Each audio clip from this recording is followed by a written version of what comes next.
Hello நண்பர்களே, வணக்கம். இன்னைக்கு நம்ம வெண்டைக்காயை வச்சு சிம்பிளா ஒரு காரக்குழம்பு எப்படி செய்யறதுன்னு பார்க்கலாம். அதுக்கு நான் வெண்டைக்காயை பொடியா இல்லாம 1 இன்ச் அளவுக்கு நறுக்கி வச்சிருக்கேன். அளவு ஸ்கேல் இல்லாமலேயே தோராயமா நறுக்கலாம். எப்படின்னு கேட்காதீங்க. வெண்டைக்காயை வளவளப்பு தன்மை போகிற வரைக்கும் அதை வதக்கினா மட்டும் போதும். முழுசா வேக தேவையில்ல. வெண்டைக்காயோட வலுவலுப்பு போக நம்ம லைட்டா உப்பு சேர்த்துக்கலாம். நான் இதில் ஆட் பண்ணல. அந்த எண்ணெயிலேயே நல்லா வதக்கி விட்டுக்கலாம்.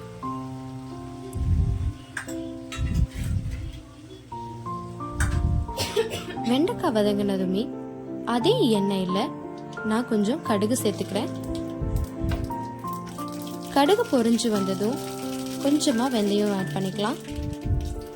வெந்தயம் வெண்டைக்காயோட சூட்டை தணிக்கும், அதனால வெந்தயத்தை ஆட் பண்ணிக்கிறோம். வாசனைக்காக நான் கொஞ்சம் பெருங்காயம் போட்டுக்கிறேன். ஒரு கொத்து கருவேப்பிலை சேர்த்துக்கலாம். ஒரு கைப்பிடி அளவு சின்ன வெங்காயத்தை சேர்த்துக்கலாம்.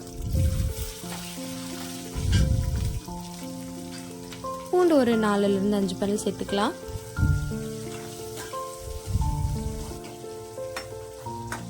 வெங்காயம் கண்ணாடி பதம் வந்த வரைக்கும் நம்ம வறுத்து வச்ச வெண்டைக்காய் இதுல சேர்த்துக்கலாம்.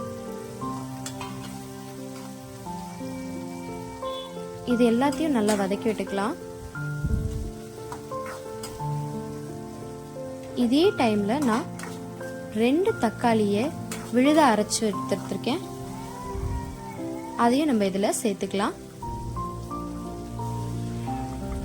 ஜார்ல தண்ணி கலந்து கொஞ்சமா சேர்த்துக்கிறேன்.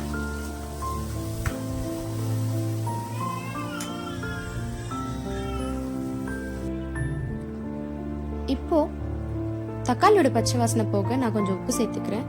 நம்மளுக்கு குழம்புக்கு தேவையான உப்பை இப்பயே சேர்த்துக்கலாம். கொஞ்சம் கலந்து விட்டுக்கிறேன். கொஞ்சம் திக்னஸ் ஆகுது பாருங்க. இப்போ நான் இதுல குழம்புக்கு தேவையான காரத்தையும் மசாலாலாம் சேர்க்க போறேன். கொஞ்சமா மஞ்சத்தூள், வீட்டில் அரைச்ச மிளகாய்த்தூள். நீங்க வெறும் மிளகாய்த்தூள் சேர்க்கறதா இருந்தா தனியாத்தூள் சேர்த்துக்கலாம். நான் இதுல வீட்டில் அரைச்ச மிளகாய்த்தூள் இதுலயே தனியாவோட சேர்த்து தான் அரைச்சிருக்கேன். ஸோ நான் சேர்த்துல. இது எல்லாம் பச்சை வாசனை போகிற வரைக்கும் நல்லா சுண்டி வரணும். பாருங்க, சுண்டி வந்துருச்சு. இந்த ஸ்டேஜ்ல நான் ஒரு நெல்லிக்காய் சைஸ் புளியை ஊற வச்சு எடுத்து வச்சிருக்கேன். அந்த புளி தண்ணியை நம்ம இதுல சேர்த்துக்கலாம்.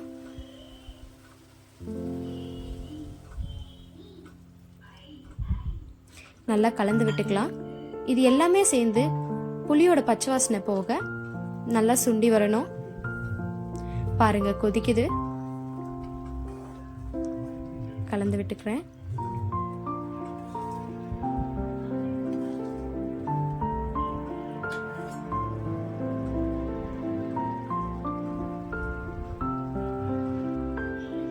எண்ணெய் பிரிஞ்சு கொஞ்சமா கொதிச்சு வந்திருக்கு பாருங்க. இந்த நேரத்துல நான் தேங்காயை விழுத அரைச்சி இதுல சேர்த்துக்கிறேன். நல்லா கலந்து விட்டுக்கலாம். அவ்வளவுதான், நம்ம குழம்புக்கான ப்ராசஸ் ரெடி. இது சுண்டி எண்ணெய் பிரிஞ்சு வந்துருச்சுன்னா நம்ம குழம்பு ரெடி. ஒரு 5 நிமிஷம் கழிச்சு பார்க்கலாம்.